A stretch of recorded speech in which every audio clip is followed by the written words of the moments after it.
Hello everyone, my name is Bradley Cowdroy and welcome back to our Cuestars podcast. Now, as you may be able to see behind me, we're taking the show on the road this time. I'm delighted to be joined by two of our top juniors, William Thomson and Oliver Sykes. How are we doing today, guys? All good? All good, William? Yeah. Good stuff, good to see you. Thanks for having me over. First of all, you've had this unit for how long now, William? About 9 months. 10 months, something like that? Don't be nervous, awesome. Must be a brilliant help. How much do you think it has helped, but just having something, literally right on your doorstep at home, just being able to practice every day? It's boosted my game a lot. It's boosted your game in what way? Like, it's just made me more sharp because I can practice a lot more. Good stuff, awesome. Now, before we get into some of your guys' recent stuff, I want to touch basically just briefly on Chandler's forwards, Tim Dunkley. Now, I don't think we've given him a proper shout out in the first one, but you guys down the years have both been coached by Tim. Oliver, I don't know if you want to speak about this one. What does Tim offer and how has he helped you over the last few years? Well, personally, Tim's done a lot for me over 10 years. I've had Tim for about 10 years coaching now. And just for the junior game, he's done an incredible job, he really has. He's helped me and William on the technical side of things. And he's just really great. He's just a nice guy in general, and he's helped a lot of the juniors at the club progress and get to that next level. And he's slowly progressed them onto Cuestars, bronze, and competing in the EPSD junior tour events as well. Yeah, absolutely. I mean, he's done, like you said, he's done so much for you guys, and also helping out with all the Cuestars events, all the coaching, things like that. With you, William, what does you guys particularly work on? Is it a shot selection based thing? Do you go through a lot of technique, or is it a bit of a mix of both? Well, my technique's really bad, but Tim's trying to... Don't put yourself down like that. I have a whole board over there. Got a whole board. All my techniques he's listed for me. So there's a checklist of things that you guys try to tick off and just improve. And he also helps like with my shot choices as well. Fantastic, awesome. That's good to see. Now we're going to talk about this little man on your left for a second, William. Now, obviously, a lot of people, watch all the snooker as players or as fans, and they have their favourite players. They have players that they grew up watching and strive to play, try to play like themselves. But obviously, I think we're all lucky in the area that we play in. We've got a lot of players through all the different generations that have sort of brought on that next group. I think for you, obviously, you've been lucky enough to have Oliver around to watch play, to be able to practice with and talk with. How important, how good has it been for you to have Oliver around to help you? He's given me a lot of practice games and a lot of thrashings. A lot of thrashings, but how's he helped you? How's he helped you? Does he give you advice? Yeah, sometimes. What kind of advice does he give you? Like, sometimes he would help me with some practice routines and tell me what shots to play. Fair enough. Yeah. Oliver, what do you make of William's progress? Yeah, he's improved a lot this last year or so. He's been in a national final under 14s, which was incredible achievement for your age. How old are you now? 11, yeah. That was good to watch him. He seemed like he was under quite a bit of pressure there, but that's going to happen to someone who's doing it for the first time. But yeah, he's impressed me a lot for his age, and he just needs to keep the practice going. And yeah, the main thing is just sorting out his shot selection, I guess. But that will improve gradually as he gets older. Absolutely, yeah, absolutely. I remember even just where I used to play Oliver a little bit up at Chandler's forward, watching you, whether it was on standing up on the crates or playing almost every shot with the rest type thing, but you could see that ability, so it's great to see you progressing. We'll talk a bit more about that national final in a while. Away from snooker, because a lot of people, sort of new players coming through in bronze, silver type thing, they'll want to know the kind of balance between the time you're spending playing snooker, the sort of things you're doing away. So Oliver first, how much throughout a day or a week will you practice, but also what kind of stuff do you do away from the table to help you relax? Starting with solo practice, sort of depends how I'm feeling really. I think if I can get in a good 3-4 hours of full concentration, no distractions, I think that's probably enough for me. But when I'm competing with someone in a practice match, you know, I'm happy to play all day.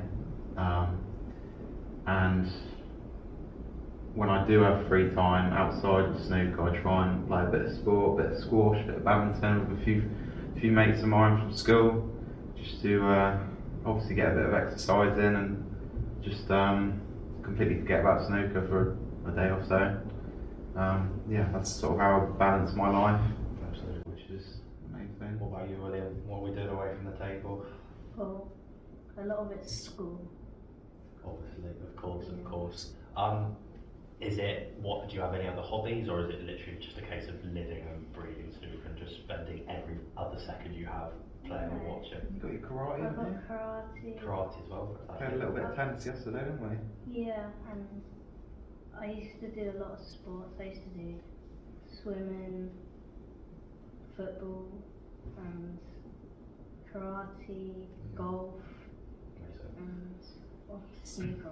Of course, the main thing for all of us. I think the key thing for people to take that, I think it seems, you know, the sort of myth that snooker has to be your entire life. Obviously, you have to dedicate a lot of time towards it, but the idea that you can't have any sort of life away from that, I think is absolute rubbish. I think you guys epitomise that with the sort of choices that you said that you've made, what I do myself as well. I think you have to be able to have that time where you can break away from it. So yeah, that absolutely aligns with what you guys have said. So yeah, that's really good to hear. I'm sure that'll be really good feedback for all the others as well. We'll bring it on to this season. So William, you've had a really good year. Your first season on gold, managed to become the youngest ever player to win a gold tournament. That was quite early in the season, wasn't it? Yeah, I think that's the first tournament. I think it was the first event. So Yeah, first gold so win at much first attempt, that's, yeah, breaking records left, right and centre there. Is that something you expected to do straight away? No. No? Did you surprise yourself? Do you remember how you played that day? Well, I remember everyone's cues are very sticky. Oh yeah, everyone's Was it a warm day? everyone's playing in the same conditions. It was very. Got to give yourself a pat on the back at the end of the day. It was very lots of people there. There must It have. gets stuffy sometimes. That's fair enough. You must have adapted better than all of the others though, so that was brilliant to break that record. Of course, we've spoken about it just a little bit earlier as well. Reaching the England under 14 final, obviously the final didn't quite go as you would have liked it to, but how proud were you to get to that first national final and sort of tick that off? I was very happy to reach that. Yeah, was it something you expected to do? Well, I sort of had a 50-50 chance. Yeah. There's other players that can beat me out there as well. Absolutely. Yeah, you got another couple of years or so at least of that. Yeah. And you did play very well in the semis as well, didn't you? You scored quite heavily in that, didn't you? And the 15 final. or 70, didn't you? That was in the final. Was it in the final, was it? Yeah. Well, it's good to hear you've got that respect for the other players, but I think we all know as well the sort of talent and the sort of danger that you possess to them as well. So I think over that next couple of years, whether it's 14s or 16s, I think you've got a brilliant chance if you keep on doing what you're doing of getting that first national title. I remember when I reached my first national final in the under 16s, I remember being really nervous. How did you feel when you were playing in the final? Regardless of result, how did you feel playing in the I was a bit final? nervous. I was just trying to keep my cool. Absolutely. I've been in billiards finals and I kind of had a bit of experience, but Nicholas has had a year in it. Of course, yeah. I think it'll be something that you'll look back on when you sort of come to it next time, and you'll be definitely a lot stronger for it. So you know, it's just one step towards what you're trying to achieve, and different things you want to tick off as a junior. So I think in the long run it'll be all good. Now over to you, sir. Now I've got a list to reel off because you won't reel off because you're very self-deprecating. But national number one as a junior this season, world junior semi-finalist, world amateur quarter-finalist, wild cards on the Pro Tour, you've won on the shootout. Was that against Rod Lawler, I want to say? Shootout against Rod. And yeah. then a good win in the UK Championship against Davy Burden as well.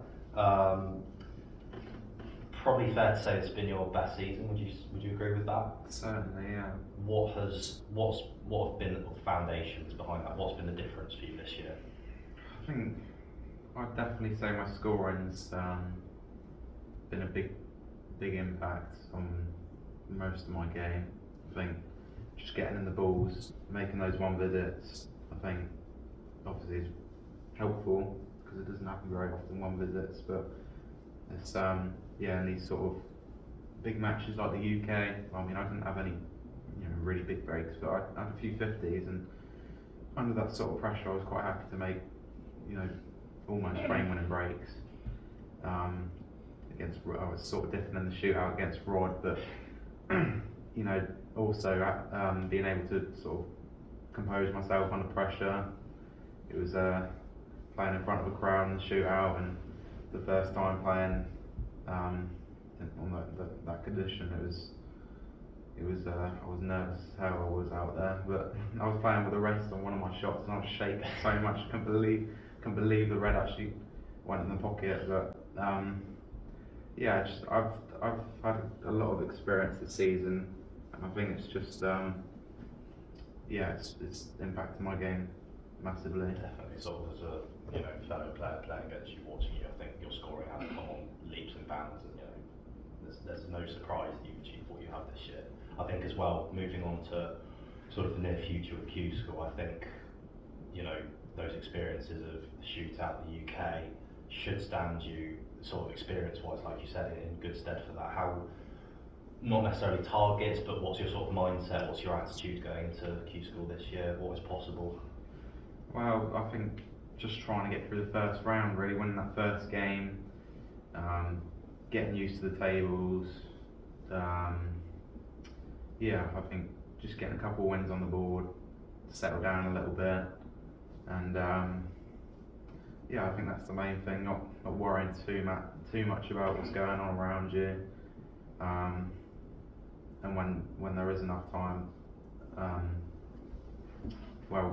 once we do finish on the table, sort of have a bit of time off and go back out there and do it again, sort of thing. Absolutely, I think it's sort of at a lower level, but perhaps in a similar way to what a lot of the pros say about the world champs and the Crucible, just wanting to get that first one out of the way, not wanting to go at that first hurdle and then sort of growing into the events from there. So hopefully I'm sure you'll be more capable of doing that. Talking of world championships, now there's going to be a sort of theme throughout these podcasts. I put John Hunter, if you haven't seen our first episode, please feel free to check it out. It will be also in the description. But we're going to put these two under the griller as well for a little bit of a quiz based on the World Championships from at time of recording not too long ago. William's worried now. So what we're going to do is I've got a few questions for each of you. We're going to go up against each other and see who knows their snooker the best from what's been going on this year. Who do you think? Who thinks they fancy it? William? No. He's been watching that. Okay. Well, we'll see how it goes. It starts off nice and easy, and then it'll get a bit harder. It's an easy one. 5 questions each. We'll see how it goes. So, William, first question: who won the World Championship this year? Kyron Wilson. William has his first point. Good stuff. Oliver, your first question: what was the score in the final? What was the score? That's a tricky, isn't it? William can steal the point if you don't get it. I think it was 18-14. It was 18-14.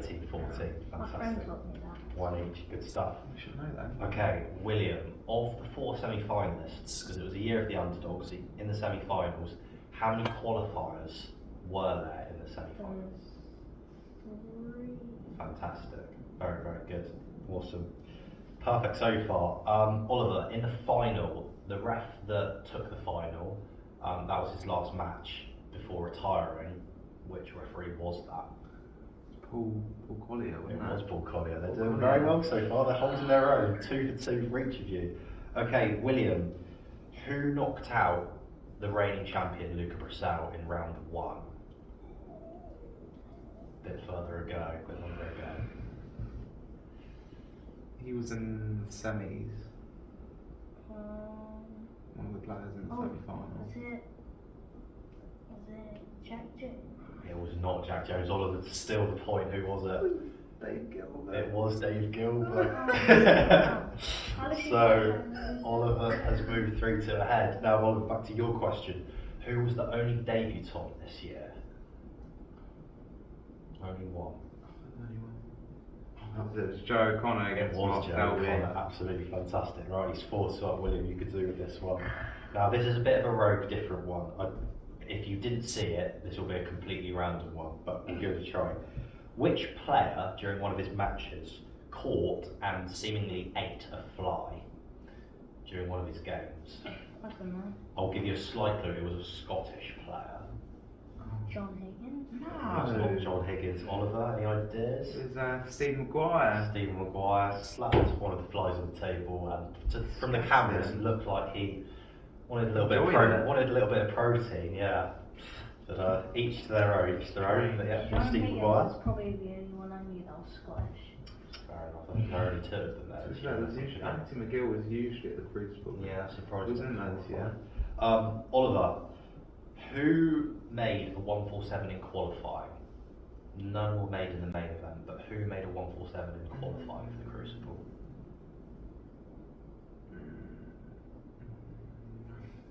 Was it Nopon? It was not on sign camp. He's flying, absolutely flying. I think that's 5-2 now, Oliver. Now, luckily for William, this last question, there are potentially 3 points up for grabs, so you could potentially bring this back. Again, you've both got a question each. William, to start off with, 3 surnames were shared by multiple players in the tournament from the last 32 stage. Which 3 surnames were shared by different players?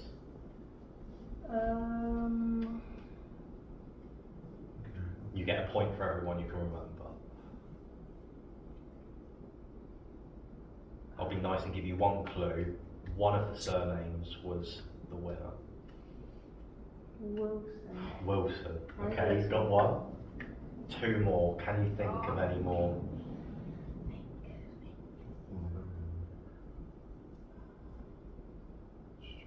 3 was that, did you say?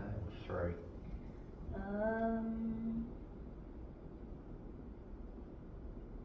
Wait, surname? Just tap out. No. No, he's competitive. He wants to win this. Williams?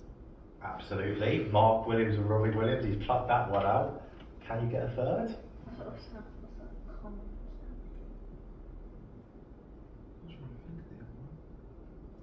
I think this last one's the trickiest one. Is it? Yeah. William, I'm going to have to give you 5 seconds. Jones. It was Jones. He's absolutely got it. Jack Jones, our finalist, and also Jamie Jones, who John Higgins beat in round 1. So well plucked out, William. You've got me through. Come on. So put Oliver under a bit of pressure to get at least a couple for this one. And I have given him a more difficult multi-choice one. Now, Oliver, in the tournament, 5 matches went to deciding frames. I'll give you points to name 3 of those matches that went to deciders in any round. We had Mark Allen and John Higgins in the quarters, was it? There is second round, Jeff. That's your first point. Okay. It was Mark Williams and Sejoy. There's his 2. One more to get full. Jack Jones. If he got through, did he get through on Jack Jones? Designer? So final answer. Jack Jones and someone else. Something.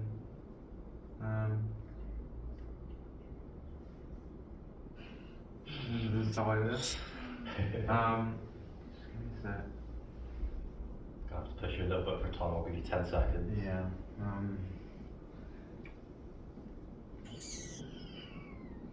Cool. Got something? No. No. Nothing that. Well, luckily, I think that 1 point has taken you over the line. So you are a winner. But just for housekeeping, David Gilbert 10, Luca Purcell 9 in the first round. You said Williams against C. Robert Milkins beat Pang Jun Shu 10-9 in the first round. Yeah, he gave a big fist bump on that. He did, and also one I thought you might have got Jack Bazowski beating Ding Junhui 10-9. So Funny there. a few rogue ones in there, but I believe that point has given Oliver the victory. So congratulations, you are this pod's quiz champion, Oliver. So well done, hard luck, William. Although some of your answers were very, very Hard good, luck, so bud. I think you did well. I think you did Some of well. them Okie dokie. That's pretty much it. Thank you guys very much for taking time out to chat. I think that's some really good insight. I think a lot of the other players will get a lot of entertainment, some good advice from that. So yeah, really appreciate your time. Oliver, all the best for Q School, and to all you guys who are representing in Q School this year, good luck. William, I think you've got end of season event in Swindon. Is it next weekend? Next weekend, Q Stars? Not I sure. don't know. Well, if you're there, good luck. Yeah, thank you to all you guys for watching. We'll be around very soon. But yeah, cheers. See you soon.